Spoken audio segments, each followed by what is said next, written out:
why do people become people pleasers?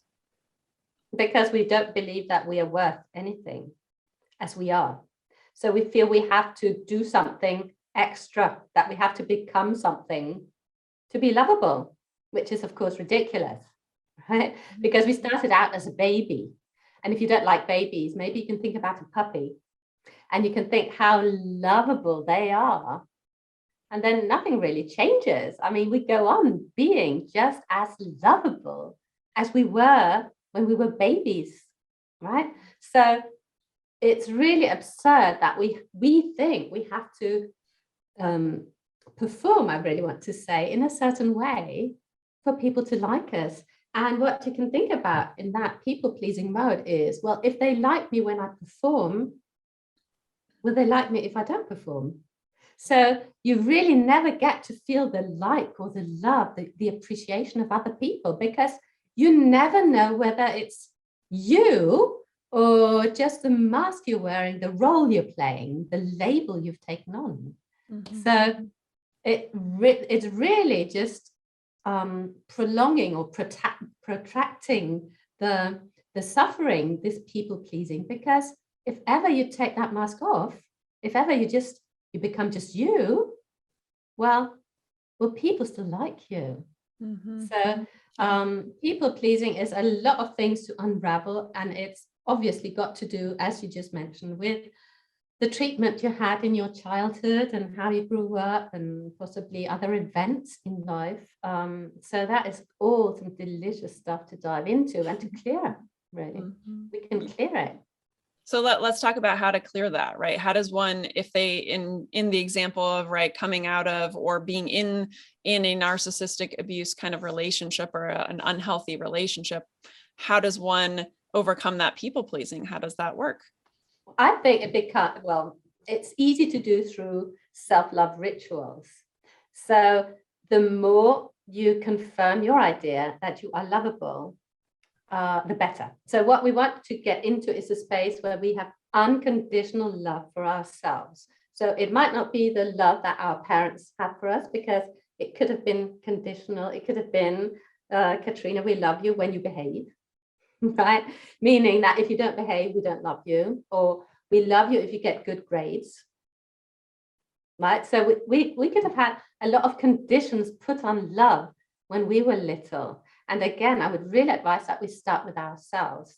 So we start showering ourselves with that unconditional love. So that means loving ourselves even when we make mistakes, right?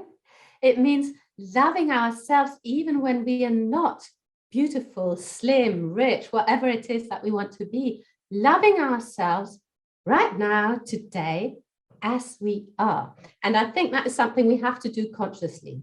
So we have to build up, we can call them rituals or routines or daily habits, really, to inform ourselves that we are lovable. So that means treating ourselves as if we were totally lovable.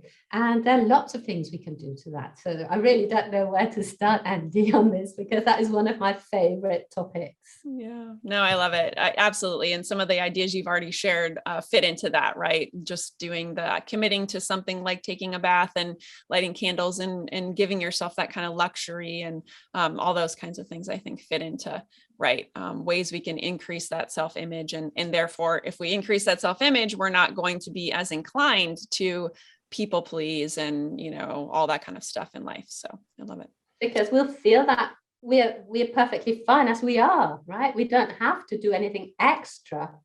We are perfectly fine as we are. Mm-hmm. So it's about, of course, pampering yourself, but the more you pamper yourself, the more you feel entitled. I always almost want to say entitled to that pampering, really, from ourselves, from life, from everybody. And that means that we start rejecting what is not up to standards, right? Mm-hmm.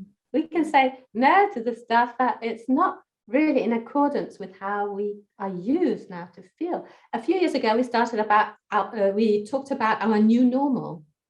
So if you make I don't know why it went out of fashion, because perhaps people got tired of listening to it, but our new normal is the idea that we create different circumstances in life that then become completely normal to us.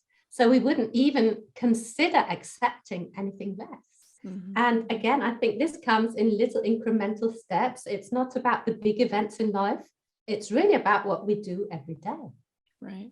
Do you have any last insights before we wrap up? Yeah, well, can I just say again that you are totally worthy, whatever false impression you might be laboring under, you really are completely worthy and lovable and so deserving of feeling good about yourself. It is possible, right? You have to start somewhere.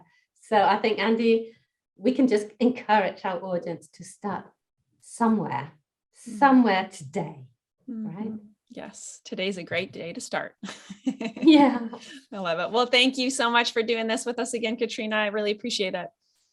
It's all my pleasure. Thank you so much, Andy, for having me be part of this. Yes, absolutely. It's our pleasure. And thank you, AVAIYA students who are watching or listening right now, just for showing up for yourself. That shows a lot about you already, that you're here and you're tuned in and you're willing to do the work. So thank you so much for being here, and we will see you again soon. Take care.